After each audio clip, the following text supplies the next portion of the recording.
Good morning, church.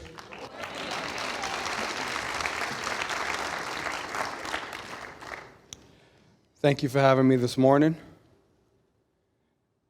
One thing I learned in life is that I'm pretty much an expert in messing up. So we don't have that much time, so I'm just going to begin. So just a little background on me. I was born in a very small town. You guys might be familiar with it. It's called New York City.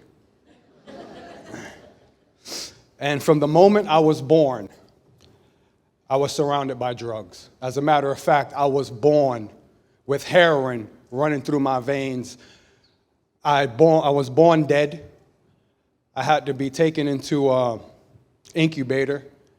And for the next few weeks, I was going through relapse as a newborn baby. Fast forward of that, I guess you can say I was born into this whole drug thing. 9 years later, we moved to another small town. You guys might know it as Miami. And I grew up with a drug problem. But I grew up with a drug problem that's a little bit different than the norm. I was more addicted to selling drugs than I was taking drugs. See, the truth is I grew up on the street. From as way back as I could remember, I always was selling drugs, robbing other drug dealers, and just living a pretty awful life. But to me, it was normal.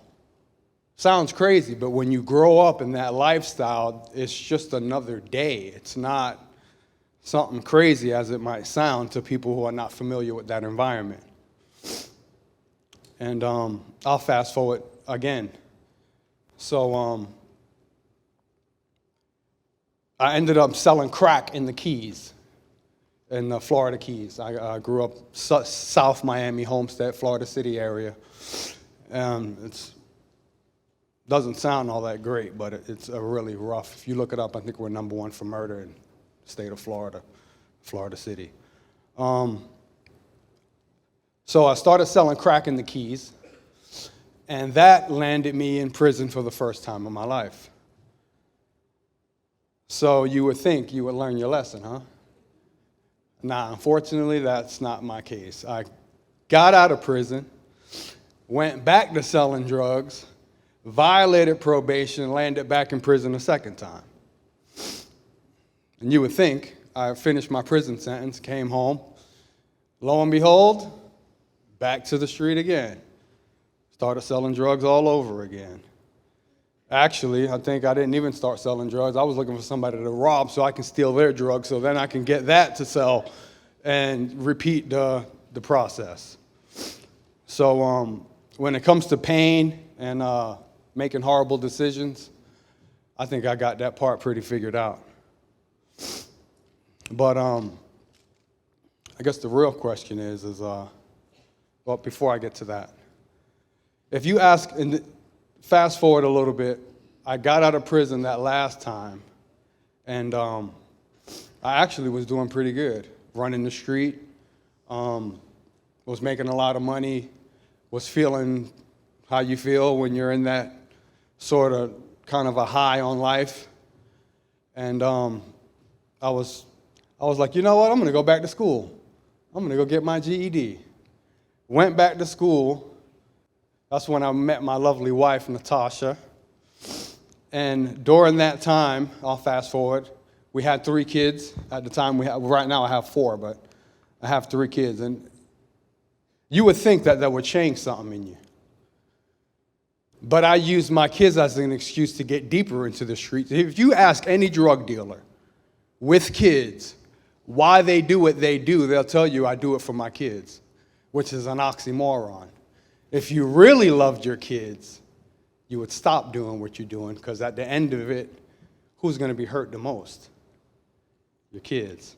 See, the truth is when you live in that lifestyle and you're running around, you got your family, and you're using them as the excuse, but at the end of the day, that's the ones you're hurting the most. are your kids. So I'll fast forward again. So I got my kids.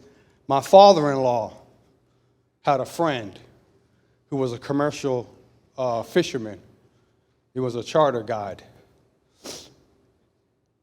He started bringing in packages, I'll say packages, from the Bahamas. And he didn't know what to do with it. So guess what? He's like, I know a guy who can probably help me get rid of all these packages from the Bahamas. He looks me up.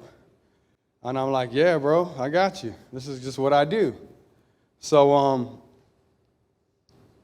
I kind of got word that, because I was in Miami, and what he had was worth triple the amount in Tampa. So I went on a road trip. I was like, you know what, new city, I'm gonna go try to take over this town and see what we can do. So fast forward, I run up to Tampa, and in the meantime, my wife's working and she got the kids. So if I'm gone, she's at home struggling with the kids and she doesn't know what to do. So she's like, hey, look, I don't know what you got going on up there, how much money you're making or whatever, but you need to come home because it's getting real out here and I need to go to work and no one's going to be able to watch the kids. Your mom's tired of watching the kids. Everybody's tired of watching the kids. You need to come home and be a dad. So I was like, all right, and I was pissed because I was starting to get it flowing. So I was like, all right, whatever. I left. On the way back, this is how God shows up. On the way back to Homestead, we make it to, what town was it? I was just about to cross into Pembroke Pines into Broward County, and a cop comes behind us. Now, my father-in-law is a little old redneck dude, and at the time, I was a hot mess. My hair was down to my back, dreads, whatever. I just looked like the stereotypical, yeah, that guy's up to no good. You know what I'm saying? So they're like, all right, what is this little redneck dude and this psychopath doing coming down the back alley, or Alligator Alley, going the back way into Broward? So they pulled us over. And you know the routine. They're asking, hey, you mind if we search the car? You guys have any drugs or guns in the car? No, sir, there's nothing in this car. All right, can we search? No, sir, you cannot. Why? Because he's a contractor and his thing's full of tools. So we're like, all right, we got a good excuse. No, we don't want you to mess up our tools. All right, we're going to call the K-9. Here comes K-9, doing what he does, sniffing around. Found a bag, pulled out the bag. Bro, you would have think they caught a marlin on the side of that road. They were all standing out there with the trunk, pulling out block after block after block, just stacking them on top of the trunk. And I'm like, oh boy, here we go. They go in the car, pull out a briefcase or a duffel bag. What do they find in the duffel bag? A loaded handgun. And unfortunately, the rounds that were in that handgun were illegal rounds. They're called cop killer bullets. They go through Teflon vests and all that. So here I am.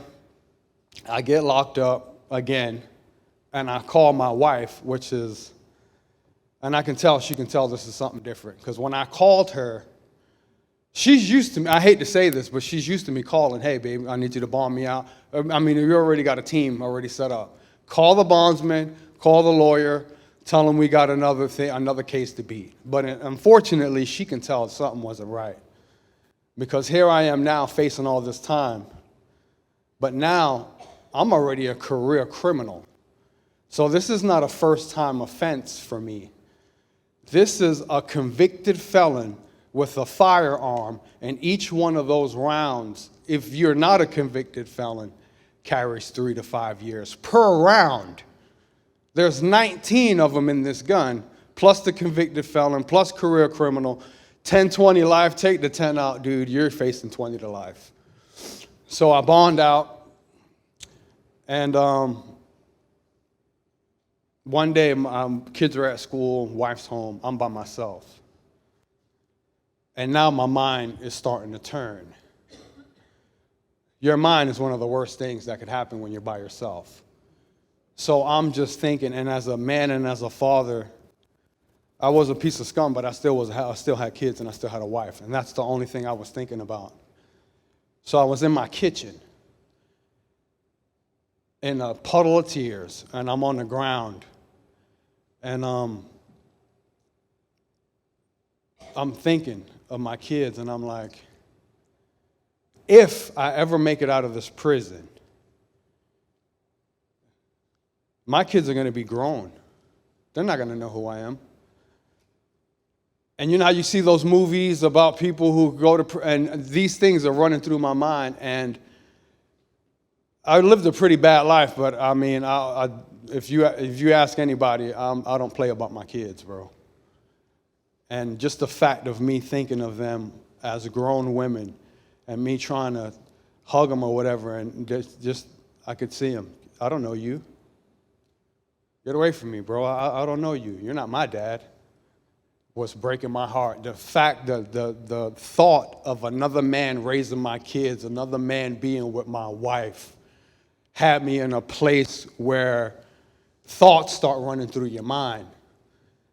And here I was, and I started seeking a God that I didn't even believe in. On that kitchen floor in the puddle of tears, I found myself praying to a God I didn't believe in, and I was like, God, I don't know if you're real, but I need you right now. I need you to show up, Lord. And if you are real, I need you to get me out of this thing. And if you can, I swear to you, I'll change my life. If you can prove to me that you're real, in my ignorance, now that I look back, I just entered a covenant with a God.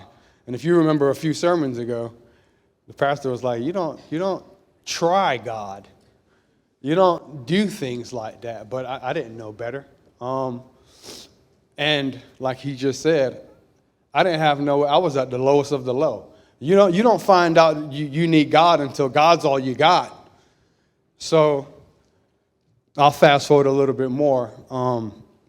2 years of battling this court case. We're at the trial, and we're actually at a hearing to see if it's going to be set for trial. In some way, somehow, all the charges got dismissed. And we walked out of that courtroom in the elevator. I looked at my wife, and I said, I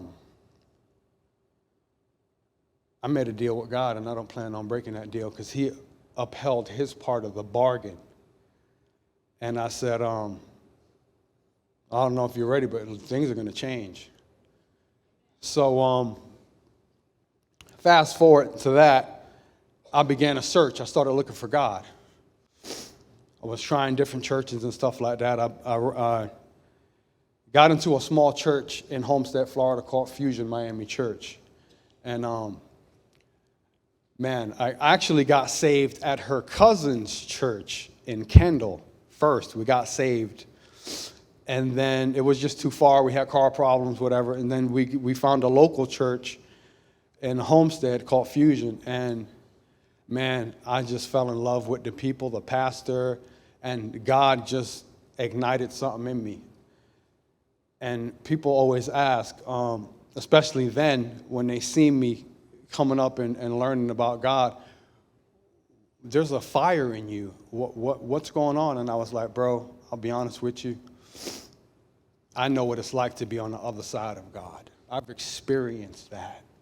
I've never experienced the amount of love that you can get when you humble yourself and you actually commit your life to the Lord.